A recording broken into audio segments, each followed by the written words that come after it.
Today, we're diving into a really fundamental shift in how we think about learning. The whole field of learning analytics, basically the science of using data to make education better, is getting a major update.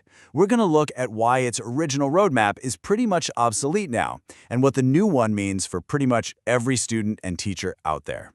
All right, let's get into it. So it all boils down to this one simple but totally critical question. In a world full of online courses, AI tutors, and digital everything, how do we actually know if students are learning? I mean, really learning. This is the core challenge that learning analytics was invented to solve. But here's the thing, there was a big problem. The original map for this entire field, it was drawn up over a decade ago. And, well, we all know the tech world has changed just a little bit since then. You just can't use a 15-year-old map to navigate this brand new, incredibly complex territory. And here it is, that original map, the 2011 definition. Now, for its time, it was foundational. It focused on these core ideas. You measure, you collect, you analyze, and you report data, all to make learning better. It gave the field a really clear sense of direction back then. But you fast forward nearly 15 years, and with this absolute explosion of technology, especially with AI, those once clear boundaries, they became super blurry. Honestly, it got confusing. Researchers weren't sure if their work even counted anymore. Conference reviewers were scratching their heads. The whole field was at risk of losing its focus. It was obvious a new compass was needed, and fast. So what do you do when your entire field needs a new direction? Well, you don't just have a few people decide from on high. Instead, a task force was put together, and they launched what was basically a global quest for clarity. They brought the entire community together to figure out a new path forward. And you know what? When they asked for help, the community showed up in a big way. This wasn't just a handful of experts in a back room, no. They got over 242 detailed survey responses from researchers and teachers all over the world. That, plus a ton of workshops and roundtables, really became the bedrock for this whole redefinition. It was a genuine community effort. And the process they used was so deliberate and open. First, they gathered all that community feedback.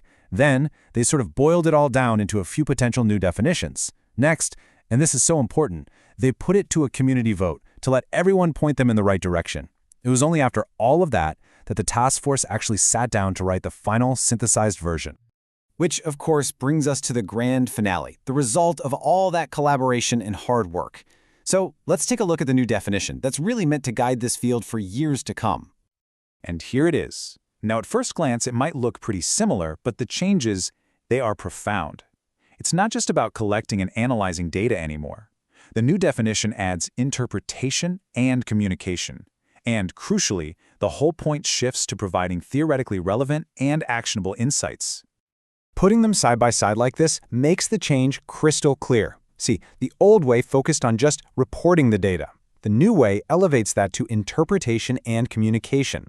That means the data itself isn't the finish line. Making sense of it and sharing it in a useful way is what matters. And the goal isn't just this vague idea of optimizing learning. It's about providing actionable insights, real, tangible things that can actually help students and teachers right now.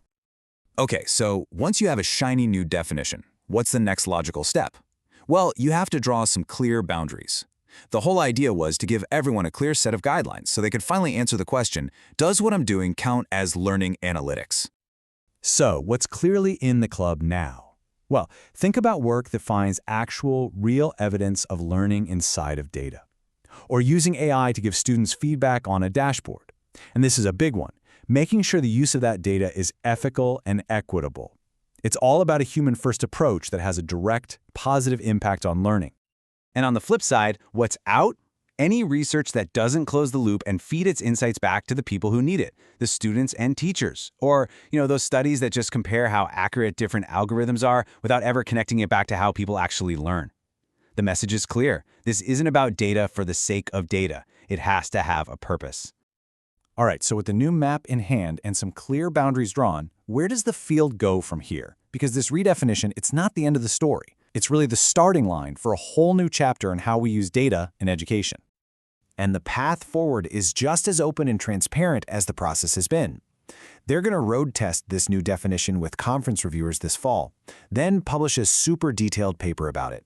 And after one last round of community feedback, the final, official, polished definition will be released in May 2026. This way, the definition isn't just created by the community, it's also validated by it. You know, at the very heart of this entire effort is one absolutely critical word: trust. This quote from the task force report really says it all. Without responsibility, without a real commitment to using data ethically and equitably, none of these cool tech advancements really matter. This whole redefinition is about building a foundation of trust for the future of education. Which leaves us with one last huge question to think about. I mean, the process we just walked through, this collaborative, community-driven approach, that's one way to answer it. But as AI and data become a part of every single classroom, the question of who gets to decide the rules for our kids' learning, well, that's only going to get more and more important. Thanks for watching.